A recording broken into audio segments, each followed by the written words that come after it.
اللہ تعالیٰ کا لاکھ لاکھ شکر ہے جس نے ہمیں مسلمان بنایا اور ہمیں دین اسلام جیسا خوبصورت راستہ دکھایا.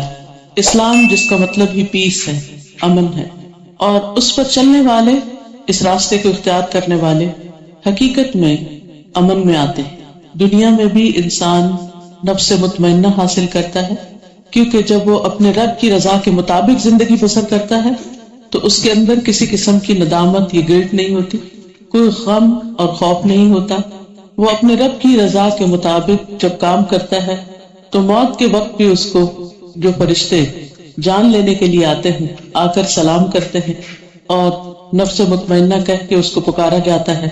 اسی طرح قبر کے اندر کی اس کی زندگی بھی امن و سلامتی کی ہوگی، اور قیامت کے دن جب وہ اٹھے گا تو اس وقت بھی لا يحزنهم الفزع الاکبر، وہ بڑی گھبراہٹ کا دن انہیں غمگین نہیں کرے گا، انہیں پریشان نہیں کرے گا. وہ دن بھی ان کے لیے اطمینان اور سکون کا ہوگا. اس پر ہمیں اللہ سبحانہ و تعالیٰ کا جتنا بھی شکر ادا کر سکیں کرنا چاہیے، اور جتنا بھی کریں وہ کم ہے. لیکن سوال یہ پیدا ہوتا ہے کہ یہ امن اور سکون حاصل کیسے ہوتا ہے، نصیب کیسے ہوتا ہے؟ کیا صرف مسلمانوں کے گھر میں پیدا ہو جانے سے؟ کیا صرف اپنے آپ کو مسلمان کہہ دینے سے؟ یا پھر اس کے آگے بھی کچھ کرنے کا کام ہوتا ہے؟ حقیقت یہ ہے کہ انسان جب اللہ سبحانہ تعالیٰ کی مرضی کے آگے، اس کے احکامات کے آگے جھک جاتا ہے، اپنے دل و دماغ کو جھکا دیتا ہے، اپنے آپ کو جھکا دیتا ہے، اپنے سارے اعضاء سمیت اس کے آگے جھک جاتا ہے، تو حقیقت میں اسی وقت اس کو یہ امن اور اطمینان نصیب ہوتا ہے. ایمان ایک ایسی چیز ہے جو انسان کے دل میں داخل ہوتی تو دل کے اندر ایک قرار آ جاتا ہے. ایمان جب دل میں جڑ پکڑ لیتا ہے تو پھر وہ صرف دل کی حد تک نہیں رہتا بلکہ زبان پر بھی ہوتا ہے، اور اس کا اثر انسان کے سارے اعضاء تک ہوتا ہے. انسان زبان سے بھی اس کا اقرار کرتا ہے اور عمل سے اس کی تصدیق کرتا ہے. انسان کی ہر چیز اللہ سبحانہ تعالیٰ کے تابع ہوتی. ہم عام طور پر جب اسلام کی بات کرتے ہیں تو صرف نماز روزہ ہمارے ذہن میں آتا ہے، یہ چند عبادات اور ریچولز آتے ہیں. وہ تو اسلام کا حصہ ہے ہی. یہ ظاہری طور پر مسلمان ہی جب ہوتا ہے جب وہ ان ریچولز کو اختیار کرتا ہے. لیکن حقیقت میں جب تک انسان کے باقی سارے اعضاء مسلمان نہیں ہوتے اس وقت تک وہ حقیقت میں اسلام کا صحیح مزہ یا ایمان کی حلاوت نہیں پاتا. اس لیے ہمیں اپنے ایک ایک ایکشن اور ایک ایک عمل اور طریقہ زندگی کو پرکھنے اور دیکھنے کی ضرورت ہے. اپنا محاسبہ اور مراقبہ کرنے کی ضرورت ہے. اپنے آپ پر نظر ڈالنے کی ضرورت ہے.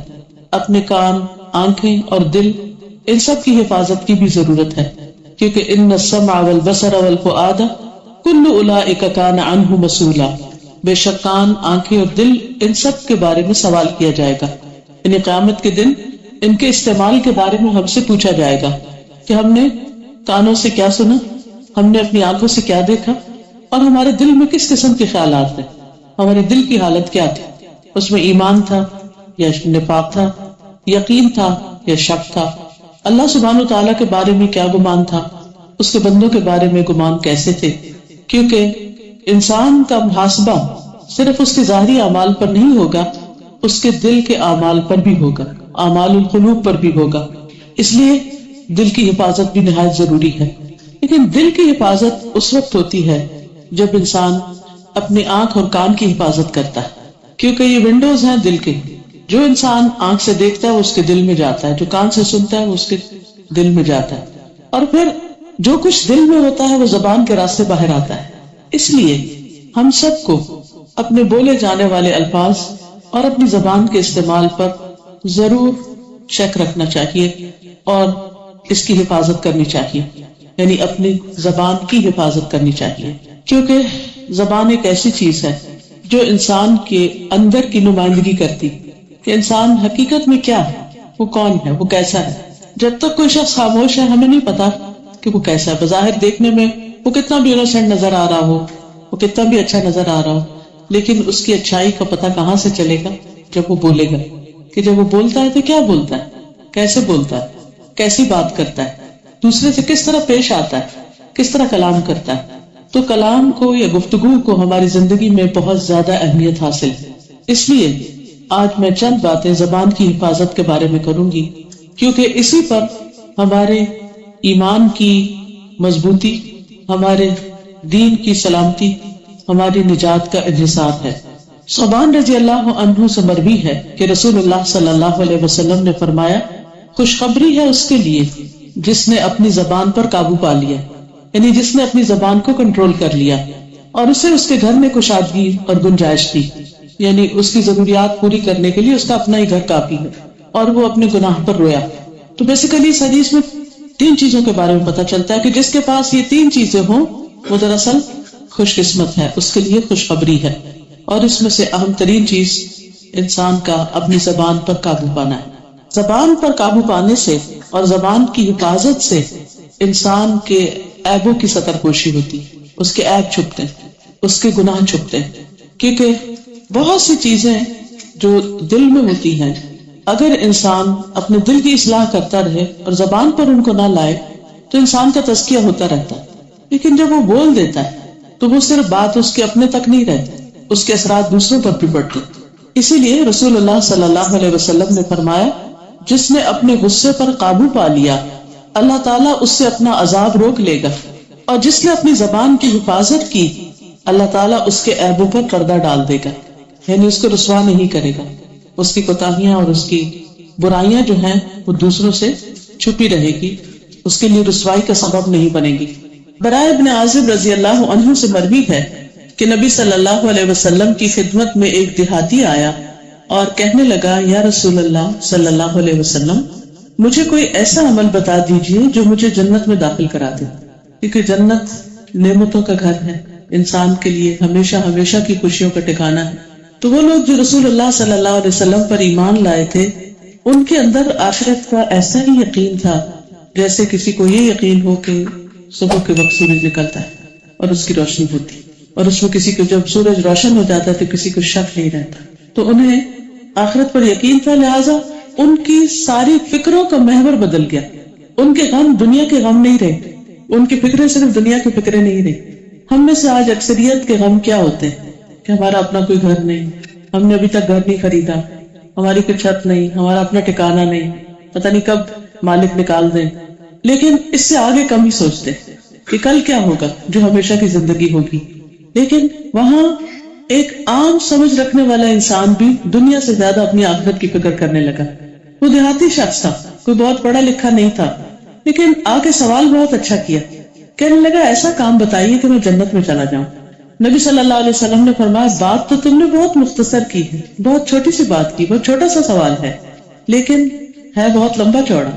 اس کے بعد آپ نے اس کو کچھ کرنے کے کام بتائے کہ کون سے کام جنت میں لے جانے والے ہیں۔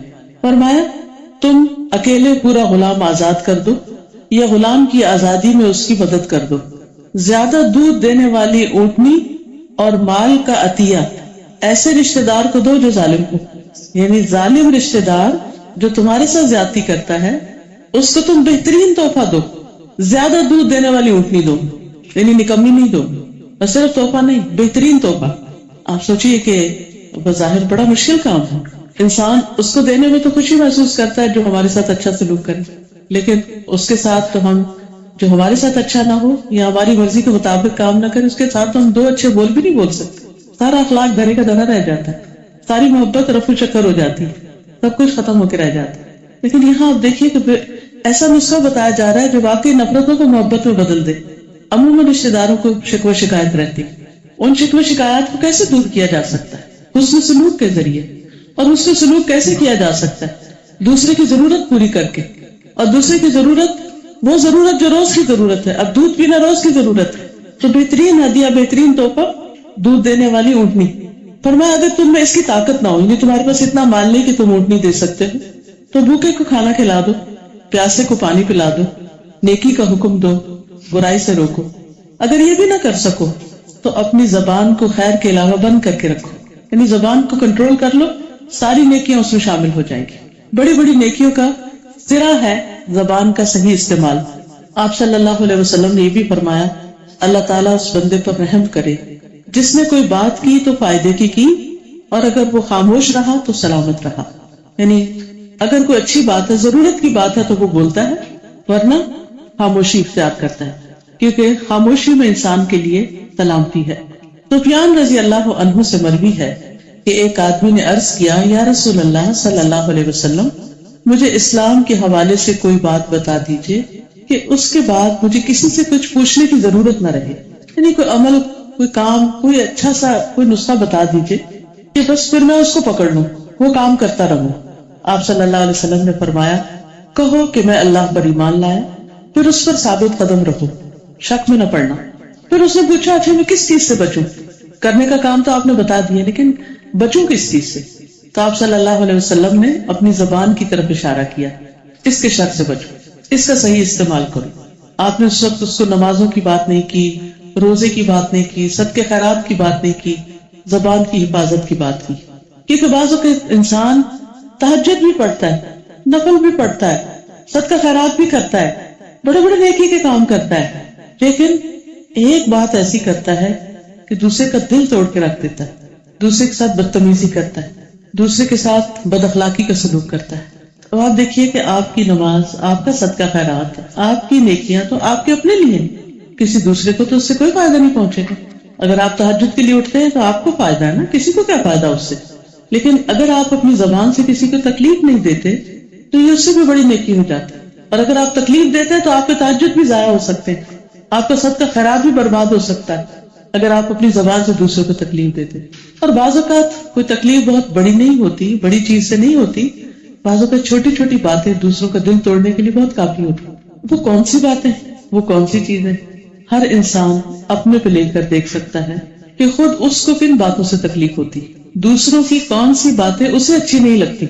یعنی اگر مجھے یہ جاننا ہو کہ مجھے کیا بات کرنی چاہیے اور کیا نہیں کرنی چاہیے، تو مجھے یہ دیکھنا چاہیے کہ کون شخص کب مجھ سے کیا بات کرتا ہے جو مجھے چبھ جاتی، جو مجھے پسند نہیں آتا، جو مجھے تکلیف دیتی۔ اس میں تانے دینا، غیبت، چغلی، جھوٹ اور چیخنا چلانے تو بڑی بڑی باتیں، بعض اوقات بڑی باتیں نہیں، چھوٹی چھوٹی باتیں بھی انسان کا دل توڑنے کے لیے بہت کافی ہو جاتی۔ اگر کوئی شخص اپنی اس عادت پر قابو پا لے تو بہت بڑا متقی اور پارسا ہو جائے۔ تو بظاہر دیکھنے میں وہ بہت بڑا عبادت گزار نہیں بھی، اپنے فرائض بھی پورے کرتا ہے، لیکن اپنی زبان کو سنبھال کے رکھتا ہے۔ نبی صلی اللہ علیہ وسلم نے فرمایا، تم پر اچھا اخلاق اور طویل خاموشی لازم ہے۔ اب یہ بات، اس میں کیا نیکی کی بات ہے کہ انسان زیادہ خاموش رہے؟ اس کا مطلب نہیں کہ ضرورت کے وقت بھی نہ بولے، ضرورت کے وقت تو بولے، لیکن بعض اوقات ہمارا زیادہ بولنا دوسروں کو اریٹیٹ کرتا ہے، فالتو باتیں کرتے چلے جائیں، اور خواتین کے لیے اس معاملے میں اور بھی زیادہ مشکل ہوتی ہے۔ مثلا اگر ایک خاتون خانہ گھر میں صرف اپنے نوکروں کو ہی انسٹرکشن دے رہی اور دیتی چلی جا رہی، تو ہو سکتا ہے کہ گھر میں کوئی بچہ پڑھ رہا ہو اور اس کی پڑھائی ڈسٹرب ہو رہی ہو سکتا ہے کوئی سو رہا ہو، اس کا آرام ڈسٹرب ہو رہا ہو سکتا ہے کہ کوئی عبادت کر رہا ہو، کوئی نماز پڑھ رہا ہو اور اس کی نماز میں خلل آ رہا ہو۔ ہم کیا سمجھتے ہیں کیونکہ ہم صاحب خانہ ہیں، ہم ماں ہیں اور ہم کام کی بات بتا رہے، لیکن صرف ایک کچن میں ہونے والا شور اور باتیں اور برتنوں کا کٹکنا بعض اوقات پورے گھر کو ڈسٹرب کر رہا ہوتا ہے، اور ہم اس کا احساس نہیں کرتے کہ کسی کے نیند، آرام، عبادت، پڑھائی، غور و فکر کس کس چیز میں خلل پڑ رہا ہے۔ اور بعض اوقات صرف اپنے گھر میں نہیں، جو گھر ساتھ ساتھ ہوتے ہیں پڑوس کے گھر میں بھی وہ شور شرابہ جا رہا ہوتا ہے۔ تو اس لیے خاموشی، کم بات کرنا، ضرورت کی بات کرنا، اور صرف اتنی آواز میں بات کرنا کہ جس سے قریب کا شخص سن لے، اتنا ہی کافی۔ بعض اوقات ایک بچہ شرارت کرتا ہے، اس کو ڈانٹ ڈپٹ شروع کرتے ہیں، باقی سارے بچے بھی ڈسٹرب ہو جاتے ہیں، کیونکہ وہ یہ نہیں سمجھتے کہ صرف اس کو ڈانٹ پڑی، وہ سمجھتے کہ ہم سب کو بھی سنایا جا رہا ہے، ہم سب پہ بھی آ رہی ہے بات، اور پورے گھر کا ماحول اسپائل ہو جاتا ہے۔ کچھ بچے ہر وقت ایک خوف میں رہتے ہیں، ایک پریشانی میں رہتے ہیں، کیوں؟ ماں باپ کے آپس میں چک چک سے، ہسبینڈ وائف آپس میں بچوں کے سامنے جھگڑ رہے ہوتے ہیں، ایک دوسرے کے سامنے ایک دوسرے کا عزت اور احترام نہیں کر رہے ہوتے۔ کہنے کو آپ کے نزدیک معمولی بات ہو سکتی کہ میرا قصور نہیں، دوسرا شخص ہی ایسا ہے، میرا کیا قصور ہے، میرا ہسبینڈ ہے وہ غصے میں رہتا ہے، جب وہ غصے میں رہتا ہے تو مجھے غصہ آ جاتا ہے، ہم بلیم اس پر ڈال کے خود اپنے آپ کو اس میں سے نکال لیتے ہیں۔ لیکن اس سے گھر کا ماحول کتنا متاثر ہوتا ہے، بچوں کی شخصیت پہ کیا اثرات ہوتے ہیں، ان کے اخلاق پر کیا نتائج مرتب ہو رہے ہوتے ہیں، ہم اس چیز کو بھول جاتے ہیں۔ ضرورت صرف اتنی سی ہے کہ ہم اپنی زبان کو کنٹرول میں رکھیں، اور اگر آپس میں کچھ طے کرنا ہی ہے، کوئی لڑائی جھگڑا کرنا ہی ہے، تو ایسے وقت میں کریں کہ جو بچے سامنے نہ ہوں یا دوسرے لوگوں کے سامنے تماشا نہ بنے. اس میں ہو سکتا ہے ایک شخص ایک وقت میڈیٹیٹ ہو کچھ کہہ دے تو دوسرا عقل مندی کا ثبوت دے اور خاموشی اختیار کر لے. جب کبھی کسی کی زیادتی کے جواب میں آپ کو خاموشی اختیار کرنا پڑے تو کبھی یہ نہ سمجھے کہ آپ کی رسوائی ہوگی, آپ کی بے عزتی ہوگی, یا آپ کمزور پڑ گئے, یا دوسرے نے آپ پہ چڑھائی کر دی, یا آپ کچھ نہیں, آپ کی طرف سے فرشتے جواب دیں گے. اور یہ چیز آپ کو ایک انتہائی اطمینان بخشے کہ میں نے جواب نہیں دیا, میرے فرشتے جو ہیں وہ جواب دے رہے ہیں میری طرف سے. آپ کو حدیث بھی یاد ہوگی جس میں ایک مرتبہ رسول اللہ صلی اللہ علیہ وسلم اور حضرت ابوبکر صدیق رضی اللہ تعالیٰ عنہ کہیں جا رہے تھے تو ایک شخص نے حضرت ابوبکر کو برا بھلا کہنا شروع کر دیا تو خاموش رہے, جواب نہیں دیا. نبی صلی اللہ علیہ وسلم بھی دیکھ رہے تھے اور مسکرا رہے تھے. جب بات حد سے بڑھ گئی تو حضرت ابوبکر رضی اللہ تعالیٰ عنہ نے جواب دیا. نبی صلی اللہ علیہ وسلم وہاں سے چل دیے. حضرت ابوبکر بہت پریشان ہوئے کہ یہ کیا بات ہوئی, جب تک یہ شخص مجھے برا بھلا کہہ رہا تھا اور میں خاموش تھا تو آپ مسکرا رہے تھے, آپ اور جب میں نے جواب دیا تو آپ چل پڑے ہیں.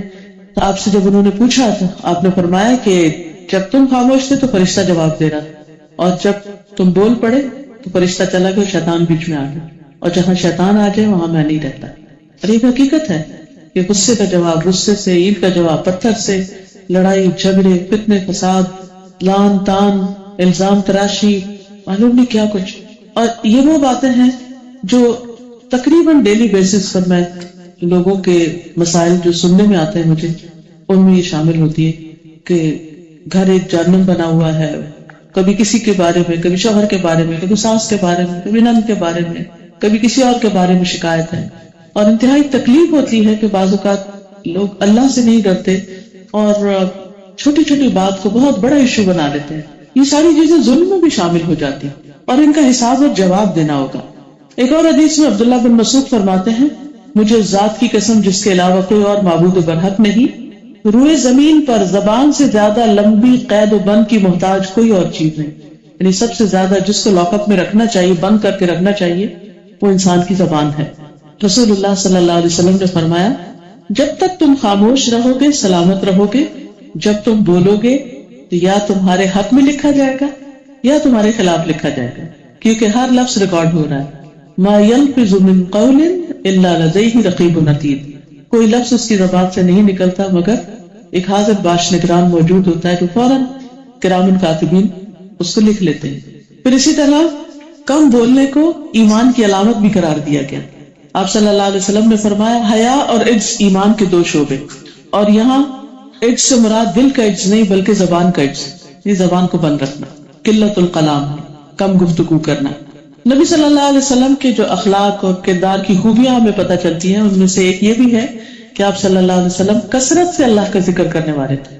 اور ایسے بھی اللہ سبحانہ وتعالیٰ نے قرآن مجید میں سب اہل ایمان کو حکم دیا ہے یا ایھا الذین آمنوا اذکروا اللہ ذکرا کثیرا وسبحوہ بکرۃ واصیلا, اے لوگوں جو ایمان لائے ہو اللہ کو یاد کرو, بہت زیادہ یاد کرو, ذکرا کثیرا, اور اس کی تسبیح کرو صبح اور شام. اللہ تعالیٰ نے مردوں کے علاوہ عورتوں کو بھی ذکر کثیر کا حکم دیا. والذاکرین اللہ کثیرا والذاکرات اعد اللہ لهم مغفرۃ واجرا عظیما, کثرت سے اللہ کا ذکر کرنے والے مرد اور عورتیں اللہ نے ان کے لیے اجر عظیم اور بخشش تیار کر رکھی. اللہ تعالیٰ کے ہاں ان کے لیے بہت بڑا اجر ہے جو اپنی زبان کو اللہ کے ذکر کے لیے استعمال کرتے ہیں. تو نبی صلی اللہ علیہ وسلم زیادہ اللہ کا ذکر کیا کرتے, لا یعنی گفتگو نہیں کرتے تھے, بے معنی بے مقصد گفتگو نہیں کرتے تھے, نماز لمبی پڑھتے, خطبہ مختصر دیتے. پھر اسی طرح یہ جو بات نبی صلی اللہ علیہ وسلم کے اخلاق میں آتی ہے کہ وہ لا یعنی گفتگو نہیں کرتے تھے, یہ عباد الرحمان کی صفات میں سے بھی.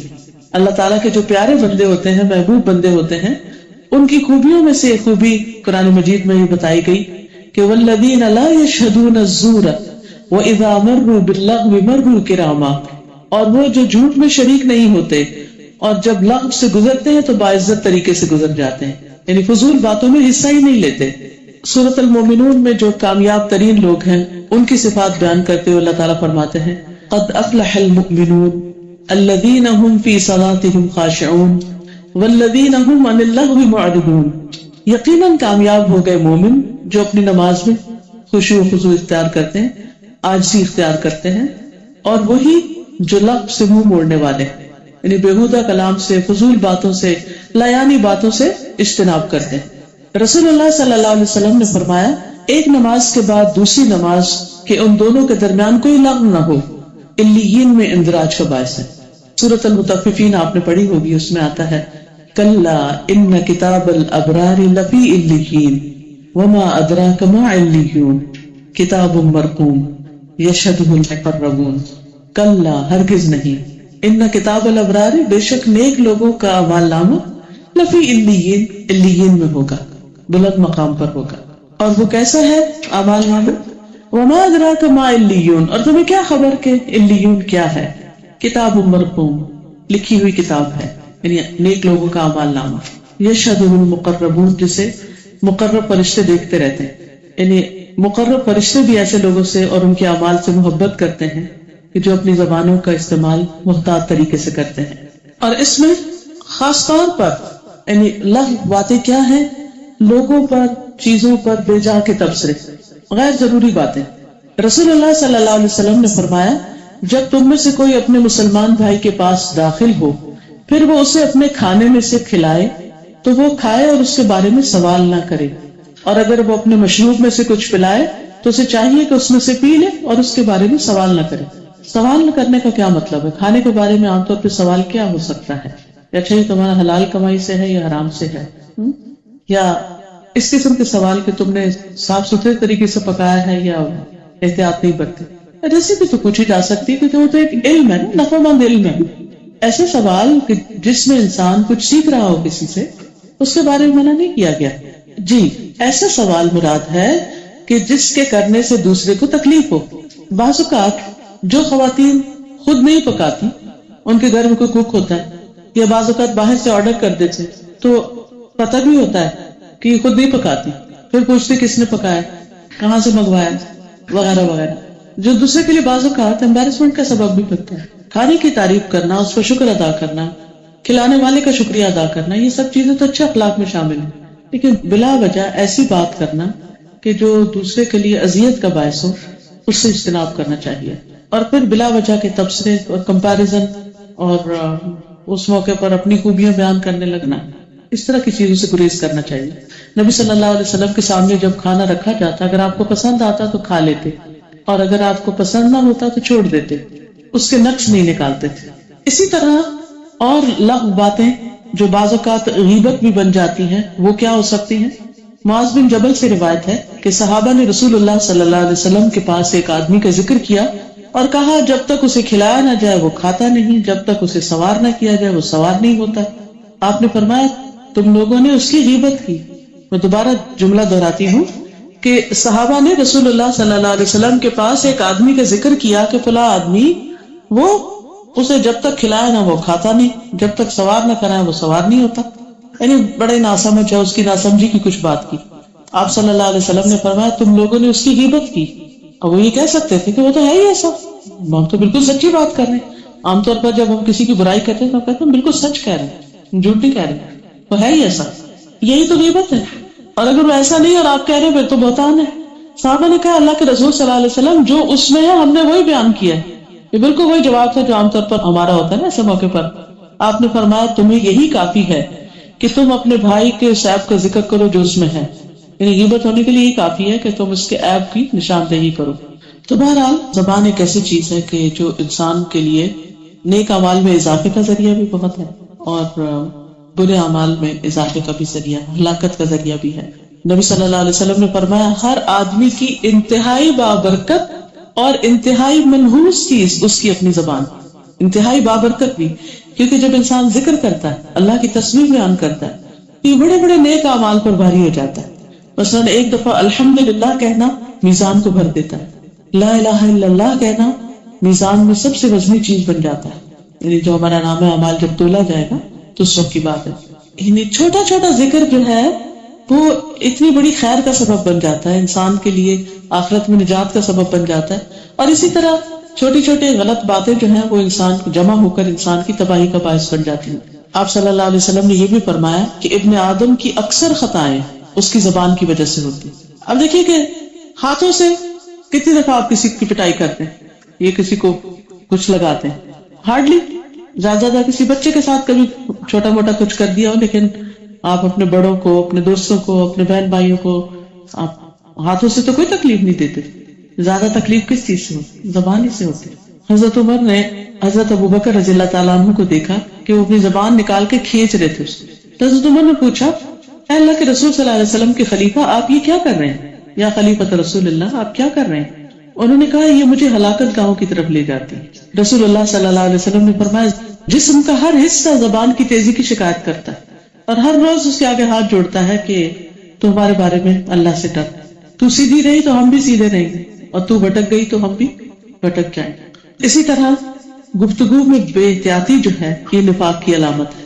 اللہ عز و جل ایسے آدمی سے ناراض ہوتا ہے، غضبناک ہوتا ہے، جو بہت باتیں بنائے اور اپنی زبان کو ایسے چلائے جیسے گائے اپنی زبان چلاتی ہے، لپیٹ لپیٹ کے گھاس کھاتی ہے، وہ جو گالی سی کر رہی ہوتی ہے نا. رسول اللہ صلی اللہ علیہ وسلم نے فرمایا، مجھے اپنی امت پر سب سے زیادہ ڈر اس منافق کا ہے جو زبان آور ہوتا ہے، یعنی اس کے دل میں ایمان نہیں ہوتا، بظاہر اسلام کا اظہار کرتا ہے لیکن ایسی باتیں کرتا ہے کہ جو اسلام سے میل نہیں کھاتی، الٹا اسلام کو نقصان دینے والی ہوتی ہیں.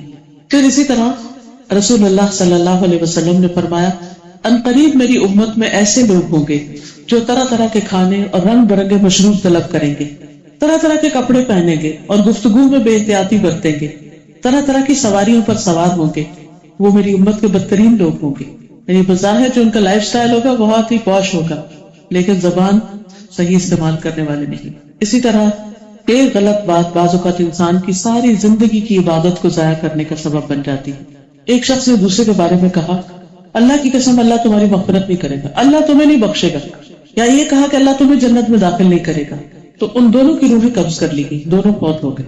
تو وہ شخص جو بظاہر بڑا عبادت گزار تھا، جس نے دوسرے کو جو بظاہر زیادہ عبادت گزار نہیں تھا یہ دھمکی دی تھی کہ تم جنت میں نہیں جا سکتے، تو اللہ سبحانہ وتعالیٰ نے گناہگار سے کہا کہ جاؤ، میں نے اپنی رحمت کی وجہ سے تمہیں بخش دی. اور دوسرے کے بارے میں فرمایا کہ اسے آگ میں لے جاؤ. ابو ہریرہ کہتے ہیں، اس ذات کی قسم جس کے قبضے میں میری جان ہے، اس نے ایسی بات کہہ دی تھی جس نے اس کی دنیا اور آخرت تباہ کر کے رکھ دی. تو اس سے خاص طور پر یہ بات پتہ چلتی ہے کہ ججمنٹل نہیں ہونا چاہیے. کسی کے بارے میں فتویٰ دینا کہ یہ منافق ہے، نعوذ باللہ، یہ کافر ہے، یہ جنت میں نہیں جائے گا، فلاں ایسا ہے، اس قسم کی باتوں سے پرہیز کرنا چاہیے. ہمیں نہیں پتا کہ کون کس وقت توبہ کر لے، کس کا کون سا عمل اللہ تعالیٰ کو کتنا پسند آ جائے. اور یہ بھی ہو سکتا ہے کہ بعض لوگ جو بظاہر آپ کو بہت متقی پرہیزگار نہیں بھی نظر آ رہے، معلوم نہیں ان کے اندر کیسی کیسی خفیہ ایسی نیکیاں جو ہماری آنکھوں سے اوجھل ہو. کیونکہ ہم تو تصویر کا دوسرا رخ نہیں جانتے کہ کسی شخص کی زندگی میں کیا کیا خوبیاں اور کیا کیا بلائیاں. یہ تو کل کو قیامت کے دن ہی پتہ چلے گا کہ کون کہاں کھڑا ہے. بندوں کے بارے میں فیصلہ کرنا اللہ تعالیٰ کا کام ہے، ہمارا کام نہیں ہے کہ کون جنتی اور کون جہنمی. جہاں کسی کو یہ نہیں کہہ سکتے کہ جہنمی، ہم یہ بھی نہیں کہہ سکتے کہ کوئی جنتی، یہ بھی ہمارا کام نہیں ہے. کہ کسی کو بہت نیک دیکھ کے کہے کہ یہ تو ضرور جنت میں جائے گا، نہیں، اللہ ہی کو پتا ہے کون کہاں جانے والا ہے. کعب بن عجرہ سے مروی ہے کہ نبی صلی اللہ علیہ وسلم نے ان کو اپنی مجلس میں نہیں دیکھا تو آپ نے ان کے بارے میں پوچھا تو آپ کو بتایا گیا کہ وہ بیمار ہیں. تو آپ صلی اللہ علیہ وسلم پیدل چل کر ان کے پاس پہنچ گئے ان کا حال پوچھنے کے لیے. ان کے ہاں داخل ہوئے تو آپ نے فرمایا، ابشر یا کعب، کعب خوش ہو جاؤ. تو ان کی ماں پاس تھی، کہنے لگی، اے کعب تمہیں جنت مبارک. آپ نے فرمایا، یہ اللہ پہ قسم چڑھانے والی عورت کون؟ کعب نے کہا کہ یہ میری ماں ہے. آپ نے فرمایا، اے ام کعب تمہیں کیا معلوم، شاید کعب نے کبھی کوئی بے مقصد بات کی ہو، لغو بات کی ہو، یا ایسی چیز سے روکا ہو جو اسے غنی نہ کرتی. یعنی تم اس کے لیے جنت کا فیصلہ کیسے کر سکتی؟ ہو سکتا ہے کہ جنت میں رکاوٹ کسی ایسی بات سے ہو جائے کہ جو لغو ہو، بیکار ہو، فضول. نہیں، ڈرنے کا مقام ہے. تو لغو اور فضول باتیں بہت ساری اکٹھی ہو جاتی ہیں تو وہ بہت نہ بھی ہو، تھوڑی بھی ہو، تو انسان کے لیے مشکل کا سبب ہو سکتی. دنیا میں بھی ہوتی ہے باتیں. پھر اسی طرح ایک اور حدیث سے ہمیں پتہ چلتا ہے کہ ایک عورت جو کثرت سے نماز، روزہ اور صدقہ کرنے والی تھی، اس میں مشہور تھی، لیکن اس کے ساتھ ساتھ وہ اپنے ہمسایوں کو بہت تنگ کرتی. تو آپ صلی اللہ علیہ وسلم سے اس کے بارے میں پوچھا گیا تو آپ نے فرمایا کہ وہ جہنمی ہے. پھر آپ سے پوچھا گیا کہ فلاں فلاں عورت نماز، روزہ اور صدقہ کی کمی میں مشہور ہے. نماز کی کمی سے مراد فرائض کی کمی نہیں ہے، یعنی ویسے نوافل کی کثرت نہیں کرتی، اور وہ صرف پنیر کے چند ٹکڑے صدقہ کرتی، لیکن اپنی زبان سے پڑوسیوں کو ستاتی نہیں، تنگ نہیں کرتی. آپ نے فرمایا وہ جنتی. جیسے شروع میں نے ذکر کیا تھا کہ بعض اوقات بڑے بڑے نیک اعمال زبان کی خرابی کی وجہ سے برباد ہو جاتے ہیں. اور بعض اوقات ایک سادہ سی زندگی لیکن زبان کی احتیاط کے ساتھ انسان کو جنت میں لے جانے کا باعث بنتی ہے. پھر اسی طرح نبی صلی اللہ علیہ وسلم مرتبہ کہیں سے گزر رہے تھے تو آپ کھڑے ہو گئے. صحابہ کہتے ہیں ہم بھی آپ کے ساتھ کھڑے ہو گئے. آپ کے چہرے کا رنگ بدل گیا, آپ کانپنے لگے کہ آپ کے کرتے کی جو آستین تھی وہ بھی کانپنے لگی. ہم نے عرض کیا کہ یا رسول اللہ صلی اللہ علیہ وسلم کیا بات ہے, یعنی آپ کے چہرے کا رنگ کیوں بدل گیا, آپ تک سے خوف زدہ سے ہو رہے تھے. فرمایا کیا تم وہ نہیں سن رہے جو میں سن رہا ہوں؟ ہم نے عرض کیا اللہ کے نبی وہ کیا بات ہے؟ فرمایا یہ دونوں آدمی اپنی قبروں میں ہلکے سے گناہ میں سخت عذاب دیے جا رہے ہیں. ہم نے عرض کیا یہ کس گناہ کا عذاب ہے؟ فرمایا ان میں سے ایک تو پیشاب کی چینٹوں سے نہیں بچتا تھا اور دوسرا لوگوں کو اپنی زبان سے تکلیف پہنچاتا تھا اور ان کی چغل خوری کرتا تھا, یعنی ایسی باتیں کرتا تھا ادھر سے ادھر کہ جس سے لوگوں میں لڑائی پڑ جائے. اللہ کے رسول صلی اللہ علیہ وسلم کو وہ دکھایا جاتا تو جو ہم نہیں دیکھ سکتے, وہ سنوایا جاتا تو جو ہم نہیں سنتے, لیکن آپ چونکہ صادق اور امین تھے, سچے تھے, جو کچھ ہمیں بتایا گیا وہ بالکل سچ تھا, درست تھا. پھر اسی طرح ہر سنی سنائی بات آگے کر دینا, یہ ایک اور فتنہ ہے. اور آج کل سوشل میڈیا کے دور میں یہ فتنہ بہت عام ہو گیا. کوئی چیز کہیں پڑھتے بغیر ویریفیکیشن کے اس کو اٹھایا, ایک کلک کی فارورڈ کیا 100 لوگوں کو گروپ میں بھیج دیا بغیر تحقیق کے. اور بعض حدیثوں کو کہنی چاہیے بالکل موضوع باتیں, بالکل جھوٹے باتیں, بالکل ضعیف اور بالکل غیر ضروری باتیں اللہ اور اس کے رسول صلی اللہ علیہ وسلم کے نام سے منسوب کر کے لوگوں میں پھیلا دی جاتی. بعض اوقات غلط ریفرنس دیے ہوئے ہوتے ہیں, کوئی بات من گھڑت کی اور نیچے لکھا بخاری, کہ اکثر لوگ میرے پاس بھیجتے رہتے ہیں کہ اس حدیث کے بارے میں بتا دیجیے, اس بات کے بارے میں بتا دیجیے کہ یہ صحیح ہے یا نہیں. پھر اسی طرح نہ صرف یہ کہ دین کے معاملے میں, دنیا کے معاملے میں بھی بغیر تحقیق کے باتیں مشہور کرتے ہیں.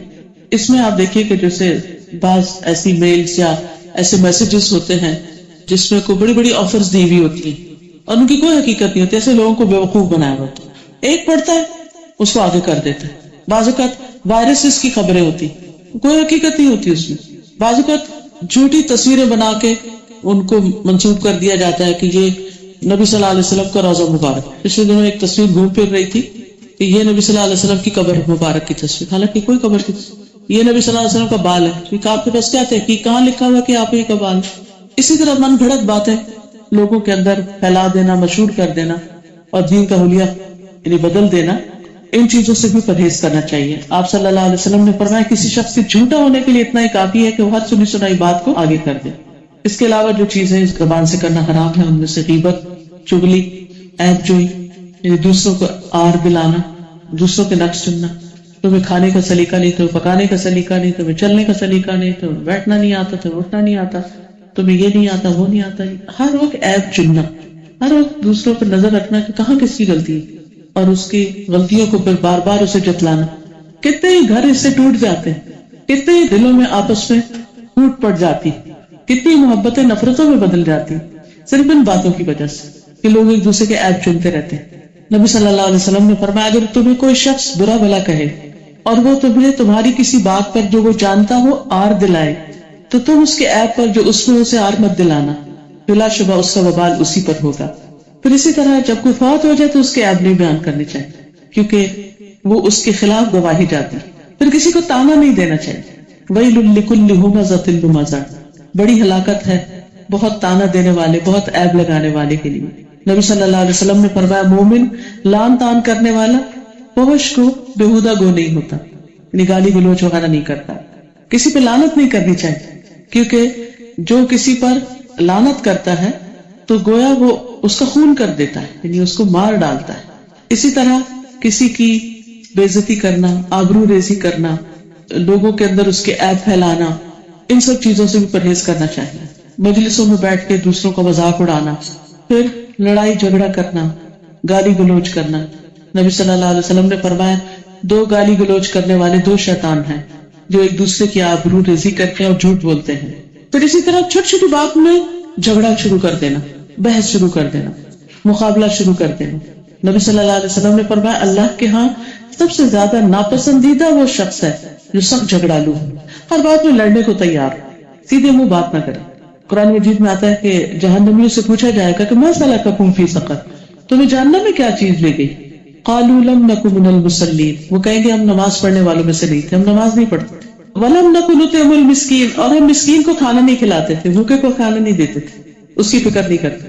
یہ تو ایک اور جگہ پر بھی آئی ہے بات کہ ولا یحض علی طعام المسکین، تو مسکین کو کھانا کھلانے کی ترغیب دینا، اس کا بندوبست کرنا، اس کی ضرورت پوری کرنا، یہ ایمان دین کا حصہ ہے۔